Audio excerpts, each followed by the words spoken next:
Alright everybody, welcome back to the channel. Today I wanted to show you what's really become one of my favorite data tricks to do with the PDR data, and that's using the data to actually assess and quantify vehicle handling. A couple disclaimers right up front. I'm going to be using the yaw rate channel for this. So if you have this works with C7s that are kind of late 2017 model year or later. I believe it works with all the Camaros, the PDR, as well as the Cadillacs. It doesn't work with the C8 for whatever reason. GM decided to drop the yaw rate and a couple other channels out of the C8 when they released it. It's kind of super frustrating. But at least if you've got a later C7 or a Camaro, this is a great tool to actually quantify how your car is handling. Now, why would you want to do that, right? There's a couple reasons. So for starters, for me, it's about trying to calibrate my perceptions against kind of the reality of what the car is doing. I can get out of a car and say, man, that thing felt really loose, or it understeered like a pig, or it felt pretty good. I can think back and say, wow, that red 2017 Z07 with the DSC Sport controller I had, man, that thing just felt perfect. Like I could put that anywhere I wanted on the track. And so I want to see, can I show that in the data? And then, using that, can I also go back retroactively and say, what was I doing, or what was the car doing, and where on the track was the car understeering or oversteering, or where did it feel neutral? To help me kind of troubleshoot whether it's my driving, or whether it's something with the car or something specific to that track. So this has worked really well for me. I should note this is also not the only way to do this. A couple other seminars like John Block's seminar or the Ray Phillips seminars have gone over calculating kind of the ideal steering angle and then comparing that with the steering angle from the data. My experience with that has been it does a really good job of quantifying understeer. It doesn't do such a good job of, or at least in my experience, in quantifying oversteer until you get to a point where the car steps out and you've got to catch it. So in my case, I'm dealing with a car right now that just yaws a lot, right? It just comes around, I don't always have to catch it, but it feels a little not confidence inspiring right now. So I'm working through the setup, and I want to actually be able to see that in the data. So let's start with kind of the basics of this. I'm going to walk you through kind of how I came up with this channel, and then I'll show you actually what it is. And this actually came out of one of those why did I crash data dives I was doing for somebody. And what I noticed was you could actually let's take our steering angle. Let's see, steering angle, that's that one. And then let's take our yaw rate and overlay them. Now, here you see they perfectly lined up. By default, you're not going to see that. I've actually already done some things behind the scenes, so we're going to go ahead and actually turn some things off to make this more like what you're actually going to see in real life. So if you turn auto scale off for your channels, what you're going to see is, or turn auto scale on rather, well, actually even here it kind of lined up. Typically they'll be out of line. Okay, so the first thing to realize is your steering angle and yaw rates are not the same units. They're not the same values. They're not going to perfectly line up.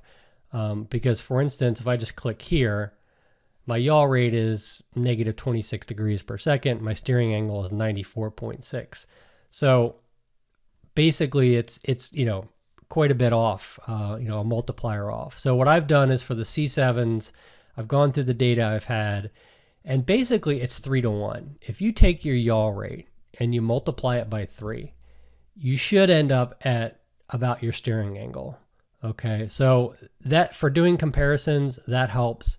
And also making sure that your scaling is lined up so that it's equal on each side. So let's go ahead and turn auto scale off.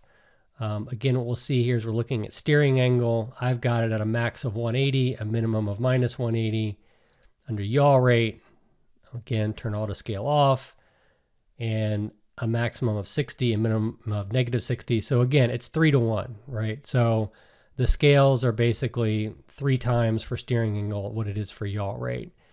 And so what you're going to see is this is a little tough with the actual Frequency of the channel right now, you see it's kind of very up and down, but you can see things like right here, the yaw rate is bigger than the steering angle, okay?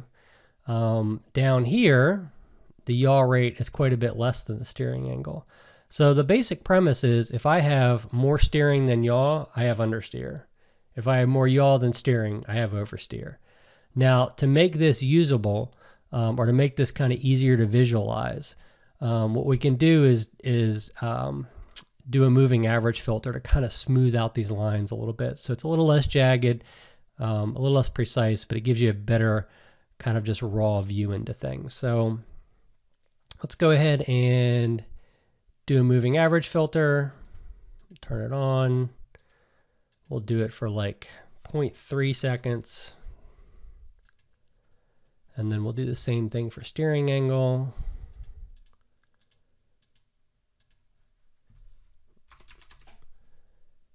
And now it's getting a lot more clear, right? So here, this is actually summit point data. This is, what am I looking at here? I believe this is actually that red Z07 that I had. And you can see like that, my recollection of that car is I really enjoyed driving it. So, you know, as you can see, it's got maybe a little bit of oversteer, and then it transitions into basically some mild understeer as we get down towards the apex. And then, but if you look in places like this is turn 3, I believe this is turn 3. Again, it actually had a slight amount of oversteer at turn in high speed. So this is kind of an interesting characterization of the car. Now what I've done is I've kind of taken this a step further and built a math channel around this concept of oversteer and understeer. So if we go into math, edit, we will go into oversteer angle. Worth noting, it's not actually an angle. I just called it that. And there's a bunch of other gunk in my definition here because I was playing with different things. So what am I doing here? So the first thing I'm doing is I'm actually gating the channel on steered angle of the wheel. So steered angle is itself a math channel that basically is more than 1 degree of physical wheel movement, not steering wheel. I could just as easily have done steering angle greater than 16 on a C7, and that would have got me the same results here. And then I'm literally just taking the absolute value of the yaw rate, subtracting the absolute value of the steering angle divided by 3, and I'm doing a moving average across that to actually generate what is a oversteer channel. So let's go ahead and add that.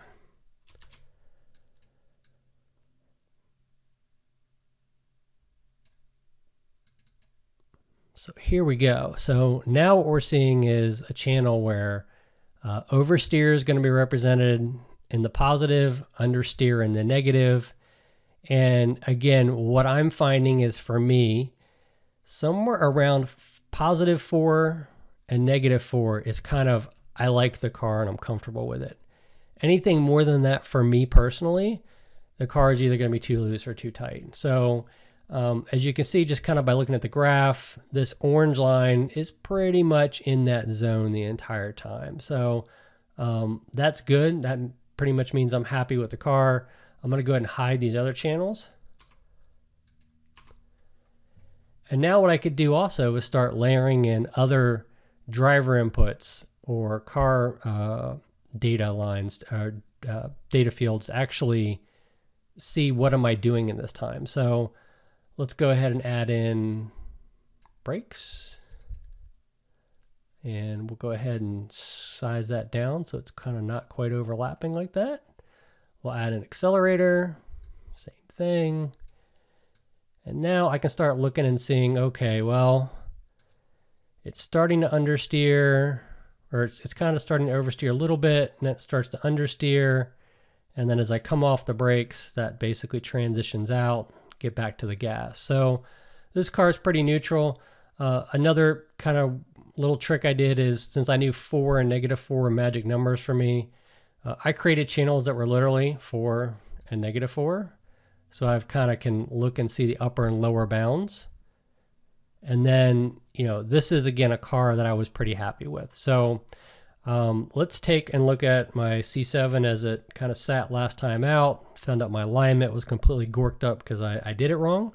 So hopefully when I'm out here this week, I can hopefully have better results. But let's replace that outing with one out of my Monster Grand Sport. Let's try that one. So here you can see it's a very different story, right? So lots of oversteer, lots of places, some understeer, a little bit. So let's actually turn. I'm going to turn on here if I can find it again.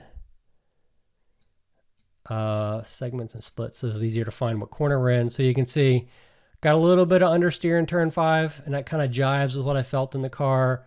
It was kind of the one corner I was comfortable with. But in general, this car was heavily biased towards oversteer, and particularly in some places it was, again, a little bit of a handful. So the other neat thing you can do with this is I can take it and overlay it on a map. So what I've done is I've basically created a map here where I've taken the oversteer angle, and what I've done is I've basically colored it. So I literally say if it is less than -4, which is my definition of severe understeer, it would be dark blue. If it's understeer but not bad, it's light blue. If it is light oversteer, it's yellow. If it is heavy oversteer, it's orange. So in this case, as you can see on a map, under braking here, just starting to turn in, I got a little bit of understeer, light oversteer, some heavy oversteer, and there's quite a bit of it, right? So you can see why this car has been a little bit of a handful for me to drive. If I take and replace that data again with, or even if I just add, again, back to my Z07 kind of as a baseline, you can see that's now the inner line, very different story, right? So a little bit of oversteer turn in, light understeer, a little bit of heavy understeer as I get down towards the apex, light understeer. So again, very different cars. This kind of jives with my feeling of the car. And so here I can very quickly assess, like, is this car where I want it? And where is it loose? Where is it tight? And so for instance, the turn 5, having kind of mild understeer, which is fine. So I hope you find this useful. Let me just show you again the actual math channel right here. Oversteer angle. And you can just ignore all of this. And this is all you need to care about right here. You can replace this steered angle with steering angle and just do greater than 16, or you can take the gating out altogether. I just did that to basically remove the channel when I'm not really in a corner. So I hope you find that helpful. One other thing I did is I did another version of these channels for low speed and high speed. So I basically have one that's gated on speeds less than 70 and speeds higher than 70. So in my case, I'm not going to save those changes. If I actually go to my handling page, let's see here. I've got 2 data channels here. So let me go ahead and remove one, or 2 outings in here. What you see here is me using the high speed and low speed. So the green channel is low speed. The orange channel is high speed. So now I can look at this graph and say, okay, understeer, oversteer, low speed, high speed. Down here, I've got my accelerator and my brake. Up here, I've got literally the raw but smooth steering input and yaw rate. So this is actually what I'm using to kind of go through and understand, how the car is performing in different corners. Hope this helps. Hope this makes sense. Please ask questions if it doesn't. I've also updated the workbooks on hypodriver.com. I've added these channels to those workbooks, so you should be able to go ahead and just grab those and grab the data channels yourself if you want them. And that's about it.